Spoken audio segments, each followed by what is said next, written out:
Hey investor friends, I'm Michelle Markey, and today I'm honoring women who manage and invest money, whether it's their own or on behalf of others professionally. So I'm declaring September to be Happy National Women Investing Month.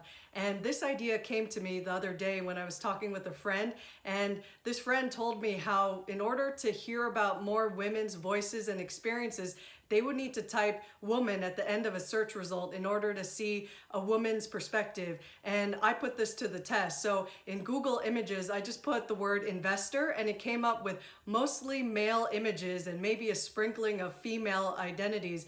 And then if I put in investor woman, then I saw plenty of images and articles bringing up women investors and investing ideas. So when I thought about this, I wondered if there was such a thing as a Women's Investing Month. So I proceeded to Google National Women Investing Month, and it only came up with Women's History Month, which is the month of March. So I wanted to reserve September to be dedicated to encouraging women all over the world to be their own investor and to learn how to manage their money and invest for a brighter financial future, if not ideally achieve financial freedom someday. So if you're all about this vision and mission of helping women to succeed financially, I'd love if you could please like and subscribe to my video and YouTube channel, because it greatly helps out with improving the YouTube and Google algorithms to bring more female content to more viewers so we can also help women succeed financially. Thanks. In some of my previous videos, I've talked about the rise of women investors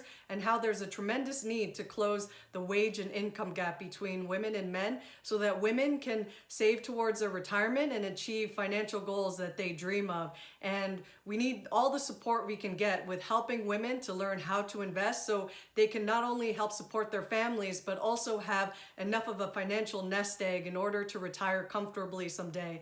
And with that, I'm going to talk about some of my favorite women investors, as well as some of the women investors that a lot of popular websites have recognized. So I think it's important to talk about all these successful women investors, as well as a few of social media women investors that I think are worthwhile to check out their content so we can learn from different perspectives and experiences about what they have learned about investing and managing money.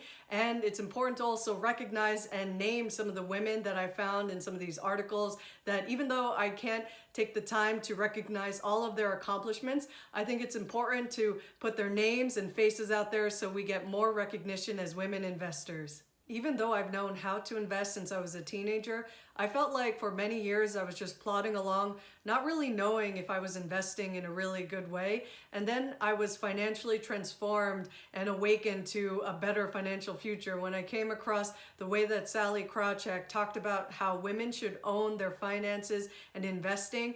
And I was so excited because she was preparing to put out a platform called Alvest, a robo-advising investing platform for women, considering women's goals that they have for their financial futures. And I was really excited because I learned so much from this badass Sallie with her leather jacket and how she stood along with Fearless Girl and the Wall Street Bull. And prior to launching Alvest in 2016, she was a president at Bank of America. And as this one blog article puts it, thank you, Sallie, for encouraging us to take ownership of our career and finances. And I'm super grateful that Sallie Krawcheck came along to not just empower women, because she actually doesn't really like using that term empower, but to help women learn how they can own their financial future. So thanks, Sallie, for being there. I encourage you to check out my video about my experience using the Alvest platform for a little over a year, and I thought it was pretty great at the time, and it uses primarily Vanguard ETFs, which are totally fine.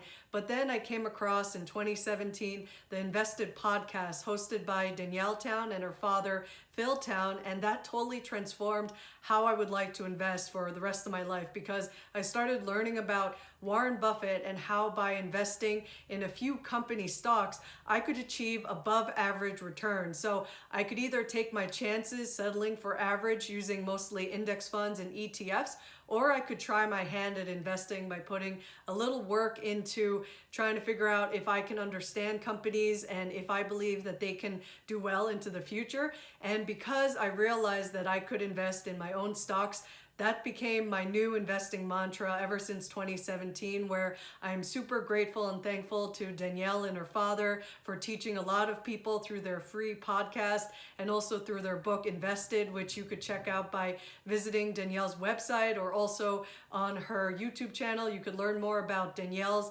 investing experience and how she grew up learning more from her father Phil. So I'm super grateful for that book, and I have many videos. I encourage you to check out my playlist covering each month and chapter of the Invested book, because I think it has so many tremendous, amazing lessons from Warren Buffett and Charlie Munger, and I think you'll get a lot out of it too.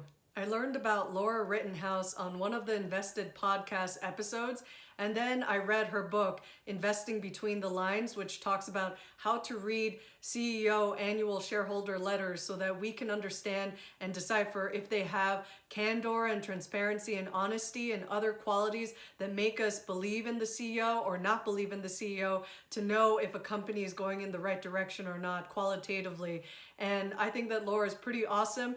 Buffett seems to respect her work because he's mentioned on her book, as well as she's definitely been attending a lot of the Berkshire Hathaway annual meetings. So overall, I think Laura Rittenhouse rocks, and I think she's worth checking out on her website and her books. This year, I started learning about Laura Geritz, who has the distinction of being the only woman investor to be featured in William Green's Richer, Wiser, Happier book.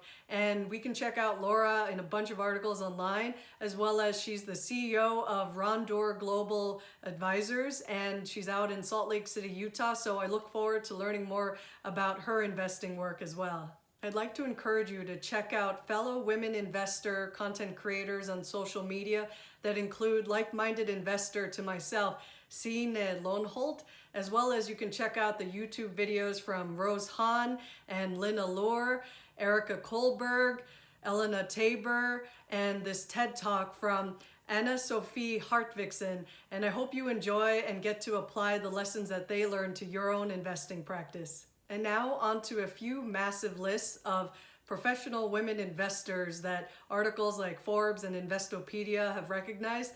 And let's start with one where Forbes said that these women investors crushed it in 2020. And we have none other than favorite Cathie Wood with her ARK investment firm. And then we also have Nancy Zevenbergen, Amy Zhang, Karina Funk, Joanna Johnson, and Noriko Chen, Claire Hart, Tina Vandersteel, Julie Beal, and Sarah Ketterer.